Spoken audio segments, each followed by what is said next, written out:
A new international survey finds most people in 7 countries, including the United States, say they feel socially connected as COVID-19 precautions ease. For more on this new finding, CNN medical correspondent Dr. Tara Narula is with us now. This is pretty interesting. Tell us how people are feeling.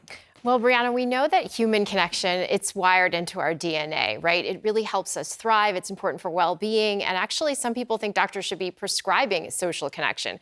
So in this study, it was basically put on by Gallup and Meta, the parent company for Facebook. They surveyed 2,000 individuals over the age of 15 in 7 different countries. And they looked for how socially connected they were in the wake of the pandemic. And the data was actually promising and hopeful. It showed that in general, most people reported feeling socially connected. In fact, you can see Egypt and France, really around 80% of people reporting that. America fell in the middle, around 70%, with really Mexico and Brazil being at the bottom. They also found that 1 out of 3 really reported that they did need to seek help or support at some point, often or somewhat in the past month. So clearly, obviously, there's a need for us to be connected, but it does look like the pandemic did not disrupt that we are able to adapt as a species and continue that important connection.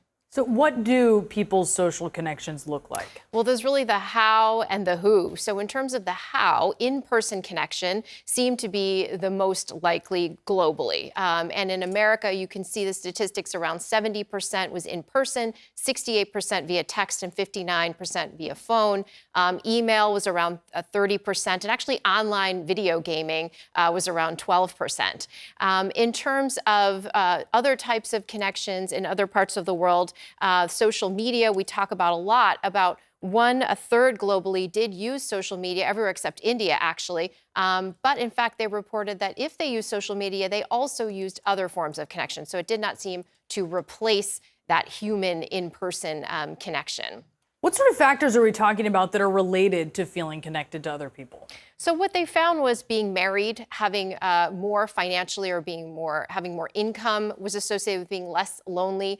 In addition, if you were older, so those who were over 65 and had a bigger social group or a bigger friend group, that tended to be associated with feeling less lonely. Interestingly, whether you had a job or not did not impact it. And finally, if you tended to feel like people were untrustworthy and also mean, that was associated with feeling more lonely. Yeah, I mean, that makes a lot of sense, doesn't it? Exactly. Dr. Narula, obviously, this is so important. Connection is good medicine. Thank you for that. Correct.